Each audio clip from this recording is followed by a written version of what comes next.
Welcome back, Pokemon trainers. Professor Chaz here. The lab coat's on back order, and if you tuned into the channel yesterday hoping for the team builder video, obviously it didn't go up. I'm a day late on stuff this week. I had the first two updates out on the days that I usually get them out, Monday and Tuesday, but usually what I try to do is record things on Sunday for the following week, and I actually was not feeling that well this Sunday, so I didn't have time to pre-record anything.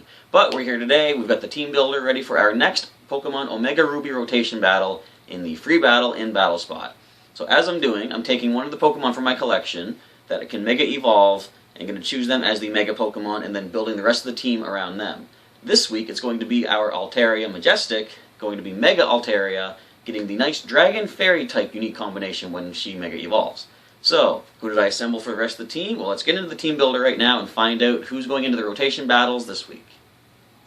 So yes, indeed, this will be our Mega Pokemon for the week, Majestic the Altaria. She's a naughty Pokemon with the natural cure ability, so if I pull her back out of battle, it's going to cure whatever status ailment she might have. Not that I do a lot of switching in the rotation battles, it's more about rotating Pokemon around, and you only have one option to switch out as well. You only bring 4 Pokemon in, so you might not really see much use of the natural cure. But we'll see, she is holding the Altaria Knight, of course, for the Mega Evolution. She has a Dragon Claw for good stab power. Earthquake is here, so what I'm trying to do this week, I'm trying to predict the Primal Groudon, Primal Kyogre, and the Mega Rayquaza, because those seem to be the most prevalent that you're going to find in the free battle and battle spot. The best way we're going to have to deal with that Primal Groudon is going to be a ground attack. So, with Majestic, you'll see she also does have Dragon Dance. My hope is to get a Dragon Dance up to boost our speed and attack, and make that Earthquake hit a little more powerful against the ground fire type Primal Groudon. And the final move is Giga Impact. The reason is, when she Mega Evolves into Mega Altaria, she gains the Pixelate ability, which boosts the power of all normal type moves by 30% and then turns them into Fairy type. So, I didn't really have any real good options for normal type moves to teach her, but I thought Giga Impact would be pretty interesting. We do have that turn of recharge after using it, of course, but at base 100 and I believe it's 130, I want to say, and it's going to be boosted by 30% and then turned into Fairy type, and then gain the same type attack bonus as a Dragon Fairy Pokemon when she's Mega Evolved. It's going to be quite powerful. We're going to take a look at her Super Training.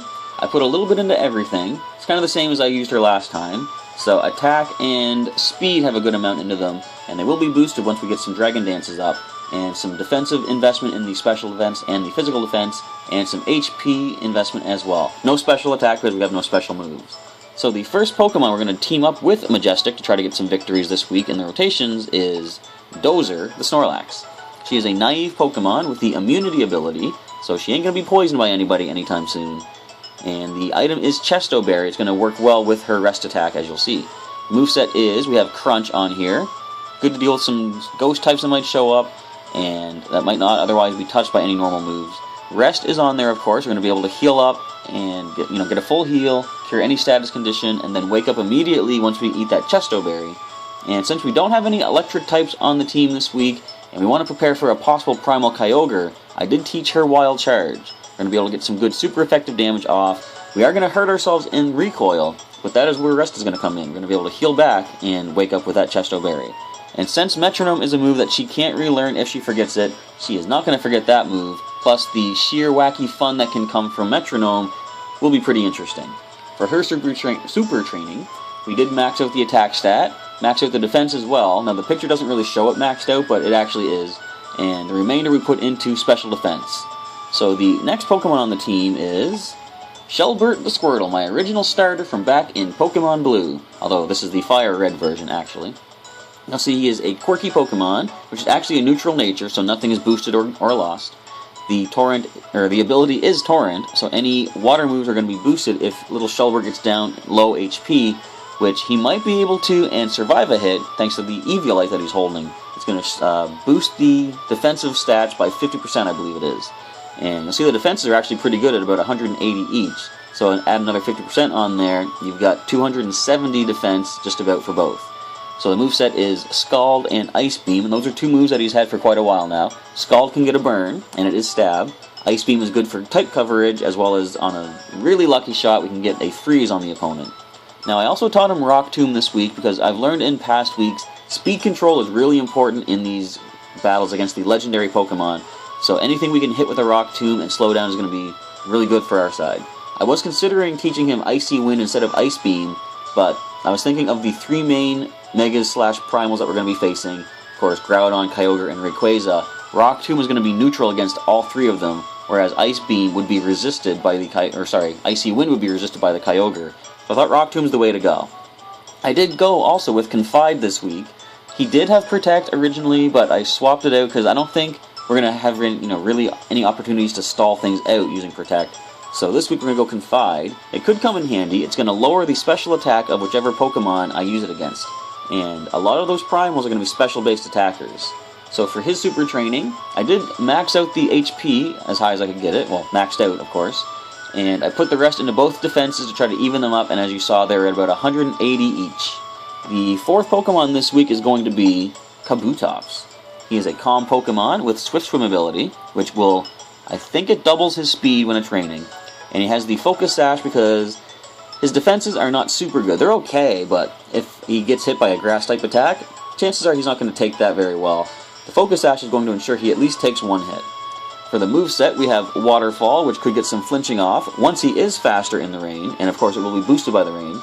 Rock Slide is also good for flinching and some other type coverage. We're going to see some flying-type Pokemon, well, possibly the Mega Rayquaza, although its Delta Stream will negate the Rock-type weakness, but at least it'll be neutral. X-Scissor is also there, just in case we expect they're going to use a Grass-type Pokemon. We can possibly get some good super effective damage off. It's also good against Psychic and Dark types as well. And Rain Dance is the move that we're going to use to boost his speed, and the idea is, if I think he might go down to a hit, the Focus Sash will keep him in play, of course, and I can use Rain Dance on the first turn, which means on the next turn he's going to outspeed. Now, if we do see a lot of these Mega or Primals from the Hoenn region, Rain Dance probably won't be the way to go because their overpowered weather condition will not be affected by our simple little Rain Dance. But we'll see how things play out. His Super Training was to put a good amount into the attack and the speed, and I try to even up the defenses, not quite even with each other. Physical's at 250 and special defense is at 200. Of course, these are all level 100 stats, just so you know. Everyone will be reduced down to level 50 once we get into the battles. So the 5th Pokemon for the week is going to be Fluffy the Clefable. You'll see she is a sassy Pokemon. She has the Cute Charm ability, which says if she gets physically connected against by a male Pokemon, then the male Pokemon has a chance to become infatuated. Now, it's going to be interesting to see how this plays out because let's say they use a male Pokemon and they get hit by Cute Charm. If they rotate it, or rather, if I rotate out Fluffy and they bring that up, is that Pokemon still infatuated, even though she's not active? I don't know how this works out. I'm hoping that I'm going to get to see it actually in action. So anyway, the item is Leftovers. She's going to slowly heal back some HP every turn. And her moveset, I did have Dazzling Gleam originally on here, but I wanted to get a little bit more options for speed control. So, barring a Primal Groudon, we're going to be able to Thunder Wave pretty much any of those Primal Mega Legendaries from Hoenn that we want. We can Thunder Wave anything but a Ground type. We're going to paralyze them and cut their speed down. Now, if we do see the Primal Kyogre, we do have Dozer's Wild Charge as an option. We also taught Grass Knot to Fluffy this week.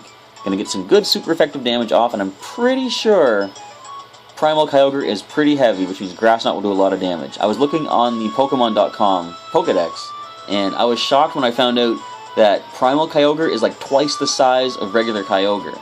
And that leads me to wonder, when these Pokemon lost their primal power, why did they shrink? I wonder if they're going to go into that in a future game. But regardless, let's get back to the moveset. Moonlight. We're going to be able to heal back some HP. It could be affected if Primal Kyogre's Primordial Sea is in effect. We're not going to heal back as much. However, if Primal Groudon's Desolate Land is in effect, it should boost the amount of HP we gain back from Moonlight.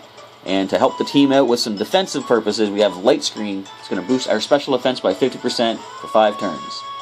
For Fluffy's Super Training, we put as much into the physical defense as we could, and put some into the special defense. We got them both up to 238 each. And I put a lot into the, not a lot, but I put some into the HP and a little bit into the special attack as well to help power up that Grass Knot a little bit more. The final Pokemon this week is going to be Caliburn, the Aegislash. He is a brave Pokemon, which I believe increases attack but lowers speed, which is perfectly fine. Aegislash are not known for speed anyway. And of course the ability is Stance Change, so when he goes for a physically offensive move, no, I shouldn't say physically, when he goes for an offensive move, he's going to go into Blade form. When I throw up a King Shield, he goes back into his Shield form. I'm going to swap the attack and defense stats. And the item is Red Card. Now, it's something I haven't actually used in battle. What this does is, if Caliburn does take a hit from the target, it forces the target to switch out. Now, this could be kind of interesting to see how it works. Like, if they have, say, a Primal that has like one of those special weather conditions up, if we can Red Card them out of here, they're going to lose that weather condition until they swap their Pokemon back in, which is a wasted turn. Not wasted, I shouldn't say, but it's a turn spent doing a swap, giving us one turn to actually get some damage off. So his moveset is Shadow Sneak. I have learned that it's really good to have priority on at least one of your Pokemon in each battle. And Shadow Sneak is going to hit any of those Hoenn legendaries, so there's no normal types to be immune to it. Sacred Sword is good to ignore any of the stat boosts of the opponent, any evasiveness or defense boosts. Sacred Sword gets off a basic good amount of damage. Reflect is also good to help the team out. We're going to boost our physical defense. Could work well with Fluffy's Light Screen this week, boosting up both of our defensive sides. And of course, King Shield is the only way to get an Aegislash back into the shield form while it's in battle, other than switching it out. And as I say, we don't do a lot of switching in the rotation battles. In fact, the moment you lose your first Pokemon in battles, you can no longer switch anything into the Pokeball. You have no options to swap out.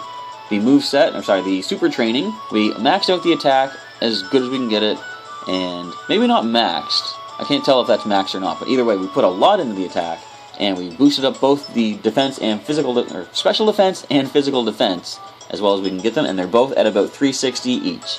That is going to be this week's team in the Omega Ruby Rotation Free Battles. We're going to start those battles off tomorrow on the channel, so come on back and check them out. Feel free to leave me a comment on this video, letting me know what you think of the team I've assembled and any suggestions you have for improved movesets for later dates.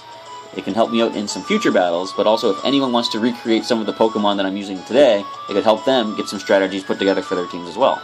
With that, we're going to end off this team building video. Thank you everybody for checking this out, and I hope we'll see you back tomorrow on the channel for the actual battles. Until then, I'll catch you next time.